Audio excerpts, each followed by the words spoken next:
पर मनीष आपका मैं रुख करना चाहूंगी। ये तो हमने तय ही माना था जब 7 अक्टूबर को हमला कर दिया गया था इजराइल पर, और उसके बाद जिस तरीके से नेतन्याहू सामने आए, उन्होंने कहा कि अब हम तभी रुकेंगे जब हमास को पूरी तरीके से मिटा देंगे। लेकिन उसके बावजूद एक अंतिम चेतावनी जरूर जारी की गई है कि अगर अभी भी वो बैकआउट कर जाते हैं तो जो ग्राउंड ऑपरेशन अभी शुरू नहीं हुआ है वो नहीं शुरू होगा।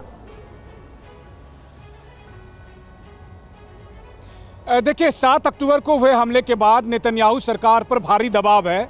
उन्हें भी पता है कि अगर युद्ध में वो हमास को नहीं मिटा पाए तो उनका पॉलिटिकल करियर खत्म हो जाएगा, और इसीलिए वो हर हाल में इस युद्ध को करना चाहते हैं, इस युद्ध को जीतना चाहते हैं और हमास को मिटाना चाहते हैं। लेकिन सवाल है कि क्या ऐसा हो पाएगा, क्योंकि गाजा पट्टी में जिस वक्त ग्राउंड ऑपरेशन होगा तो उस वक्त फिर ये बहुत आसान नहीं होगा। अगर मैं कंपेयर करूं आपको तो रूस यूक्रेन युद्ध में हमने देखा है, चाहे वो बाखमुत की लड़ाई हो, सोलेदार की लड़ाई हो या मारियोपोल की लड़ाई हो, क्योंकि जब आप अर्बन एरिया में लड़ाई करते हैं तो दोनों साइड से बहुत ज़्यादा कैजुअलिटी होती है, और यही बात को अमेरिकन जनरल कह रहे हैं। ऐसी स्थिति में अगर इजराइल सरकार चेतावनी दे रही है तो क्या हमास इन चेतावनी को सुनकर सरेंडर करेगा? हरगिज नहीं। मैं आपको बताऊं, 7 अक्टूबर से लेकर आज की तारीख तक में 18 दिन के अंदर अगर आप देखें तो हमास को जो अचीव करना था उन्होंने अचीव किया।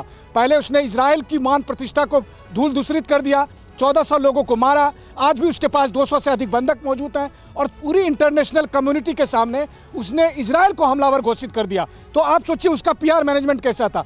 वैसी स्थिति में मुझे नहीं लगता है कि हमास फिलहाल किसी भी आईडीएफ की चेतावनी के चक्कर में आएगा, बल्कि वो इंतजार कर रहा है, क्योंकि उन्हें भरोसा है कि इंटरनेशनल कम्युनिटी सिविलियन के नाम पर इजराइल के ग्राउंड ऑपरेशन को और भविष्य में जो एयर स्ट्राइक है उसे भी रोक देगी। तो ये स्ट्रैटेजी पर मनीष, ये सबसे ज्यादा बुरा दौर है इस वक्त इजराइल और हमास के बीच छिड़ी हुई जंग के बीच। शुक्रिया आपका इस जानकारी के लिए। और इस बीच बड़ी जानकारी आ रही है जंग के बीच, हमास का बहुत बड़ा दावा, गाजा पट्टी में 35,000 लड़ाके मौजूद हैं। हमास की तरफ से कहा गया है हंगामे ये जो लगातार ध्वस्त करने की तस्वीरें आ रही हैं, उसके बीच ये खबर है कि हमारे लड़ाके जंग के लिए तैयार हैं, हमास ये कह रहा है।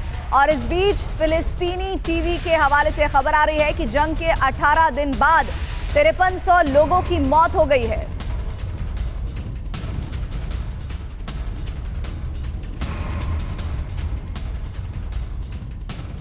और एक और बड़ी खबर इस बीच सामने आ रही है। बता दें आपको, जंग के 18वें दिन इजराइल का बड़ा हमला, पिछले 24 घंटे में हमास के 400 ठिकानों पर अटैक किया गया है। ये बड़ी खबर है, जहां आईडीएफ ने दावा किया है कि हमास के 3 डेप्यूटी कमांडर मारे गए हैं। दर्जनों हमास लड़ाके भी इस हमले में ढेर हुए हैं। इजरायली हमले में बीती रात 140 लोगों की मौत हुई है।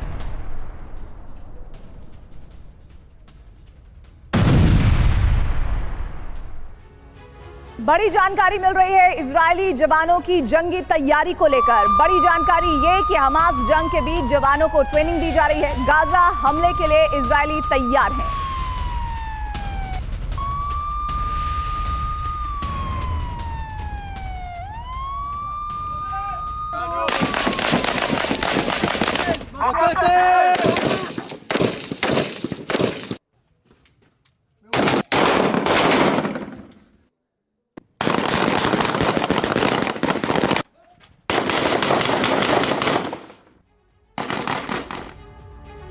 और इधर प्रोपेगेंडा की शुरुआत हो चुकी है। बड़ी खबर आपको बता दें, हिजबुल्लाह की ओर से प्रोपेगेंडा वीडियो जारी किया गया है। इजरायली ठिकानों पर हमले का वीडियो जारी किया गया है। निशाने पर है इजरायली निगरानी उपकरण। नोट पे लिखा है, हमने उन्हें अंधा कर दिया।